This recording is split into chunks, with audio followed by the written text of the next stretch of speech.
Halo, selamat datang dalam vlog diskusi yang kelima kayaknya. Nah, pada kesempatan kali ini saya akan membahas mengenai kesesatan berpikir yang ditulis dalam buku Filsafat Ilmu oleh Dr. Andes Haji Muhammad Adib MA. Nah, dalam kesesatan berpikir ini terdapat dalam buku bab ke-10 dan saya akan menjelaskan kembali apa itu kesesatan berpikir. Nah, kesesatan berpikir adalah kesalahan berpikir karena tidak memakai bahasa yang tepat dan atau tidak ada relevansinya atau hubungannya ketika membaca sesuatu atau mendengarkan sesuatu.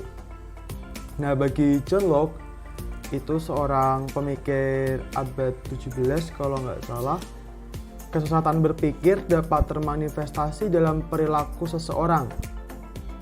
Mengapa John Locke mengatakan begitu? Karena alasan yang pertama ialah adanya subjek yang jarang berpikir sendiri, atau subjek tersebut itu mengikuti pikiran dan tindakan orang lain, sehingga subjek yang ada ini tidak tahu apakah perilaku atau pikiran orang lain tersebut benar atau tidak benar, makanya dia mengikutinya.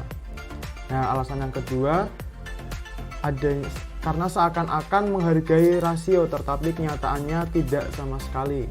Dan yang ketiga karena subjek berpikiran sempit, yakni tidak terbuka dengan sudut pandang yang lainnya. Nah, pada dasarnya kesesatan berpikir itu bertumpu pada akar yang sama, yakni kemalasan untuk berpikir.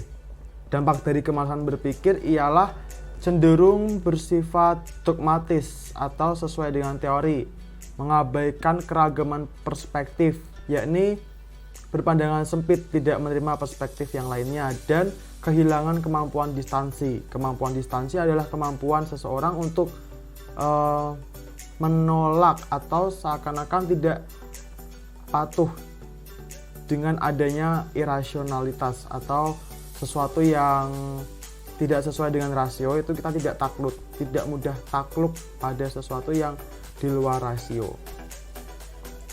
Nah, dalam makalah yang telah dijelaskan oleh Dr. Andes Muhammad ini, kesesatan berpikir terjadi karena dua hal, yakni yang pertama ketidaktepatan bahasa atau ketidaktepatan dalam penggunaan kata, karena setiap kata memiliki makna yang berbeda tergantung pada kalimat yang ada. Nah, pada ketidaktepatan bahasa ini terdapat dua model kesesatan. Yang pertama, kesesatan aksentuasi atau pengubahan dalam penekanan suku kata yang dapat merubah maknanya, jadi pengucapannya. Lalu yang kedua adanya kesesatan equivokasi.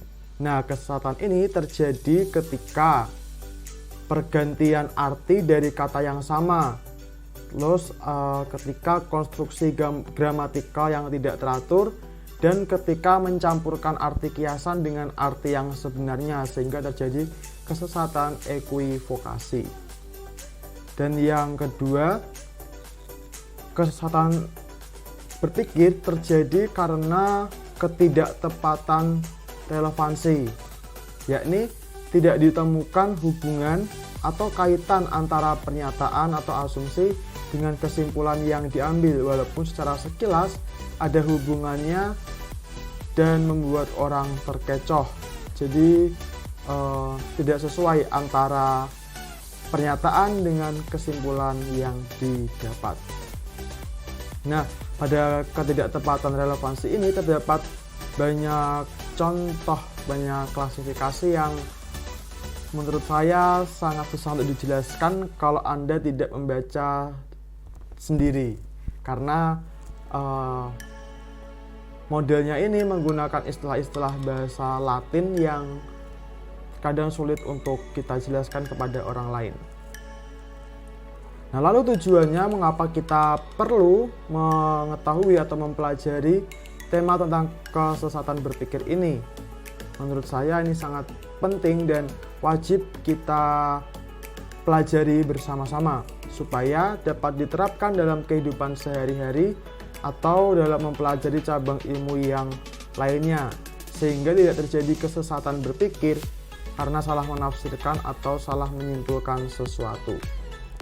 Contohnya kayak misalkan diterapkan pada bidang politik, bidang antropologi, pada bidang filsafat juga, karena ini kan filsafat ilmu, juga diterapkan ketika kita mendengarkan pernyataan dari orang lain, sehingga kita tidak mudah percaya begitu saja, tetapi kita tarik dulu apakah pernyataannya ini logis atau tidak logis.